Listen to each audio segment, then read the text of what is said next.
नमस्कार जय जगन्नाथ सुनता किचन को आपण मानक स्वागत। आपण माने चिकेन लो बहुत सारा रेसिपी खाइथिबे किंतु आमर ओडिया मानकर चिकेन झोलटा जदि हेइतिबो आउ किछि भी दरकार नै बहुत बढ़िया ही लागि थाई खाया पई समस्तंकर पसंद मोर भी पसंद। नमस्कार जय जगन्नाथ। आज आम गोटे सुंदर रेसिपी बनैबा। आम चिकेन को प्रेशर कुकर ही आज बनैबा। कढ़ई रे तो ऑलरेडी रेसिपी बनैकी आपण मानकु शेयर करिछि।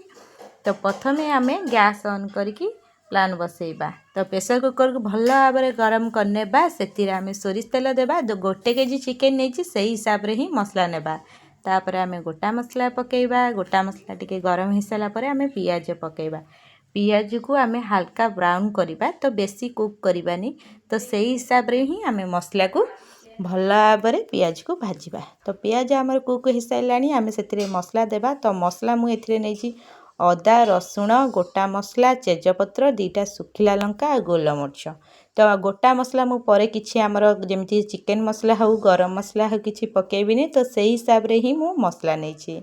तापरे बड़ साइज दीटा आम टमाटर काटिकी देबा। ताकू भल भाव में मसला को 2 ରୁ 4 मिनिट कषिबा। तापरे आम से हल्दी गुंड देबा छोट चामच रे 2 चामच।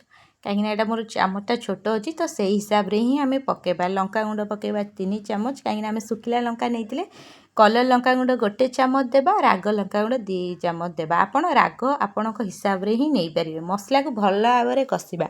4 ରୁ 5 मिनिट आम टिके कषिबा हाई आंच रे। ता रसुण पेस्ट सहित जेमिति हमर पियाजटा भल भाव में कुक हेजिवो सेही टाइप रो ही आम मसला को कषिबा। एही रेसिपीटी आपण गरम भात सहित खाइबे बहुत बढ़िया ही लागिवो। सेतिरा आम एबे पकै देबा मेथी पत्र। आपण मान तो जानिछंती मेथी पत्र आमिष रेसिपी रे पकेबा निहाती ही दरकार। गैस आम हाई रे रखितिले एबे स्लो रे रखिकी टिके पानी देबा। तो पानी देकी मसला को आउ टिके भल भाव में कुक करबा। मसला रो जेमिति कंचा स्मेल न रहिबो सेही जाई आमे कसुतिबा। आशा करछि आपनको रेसिपीटी भल लागिबो। रेसिपीटी भल लागिले प्लीज लाइक कर देबे। चैनल नुआ थे प्लीज चैनल को सब्सक्राइब करने एमती ओडिया रेसिपी आपण मैंने देखिए। मसलार कलर देखु केते सुंदर भाव में आसी आ मसलारू तेल छाड़ी गलानी। एबे हमर मसला भल भाव में कुक हो जाइए। एबे आमे सेतिरे चिकेन देबा। तो चिकेन को आमे देकी आमे भल भाव में या कषिबा। कहीं जमी चिकेन जो पानीटा एक्सट्रा थाए सेटा जमी भल भाव में छाड़ो। तो सही हिसाब रे ही आमे चिकेन को कुक करबा। प्रेशर कुकर रे चिकेन बनैले बहुत बढ़िया ही लागे। आपण माने निहाती ट्राई करिवे आ कमेंट करी कहबे आपण मानकु ए रेसिपी केमती लागिला। एबे आमे चिकेन पकेकी टिके भल भाव में कषिबा। गैस को आमे स्लो रे रखिबा।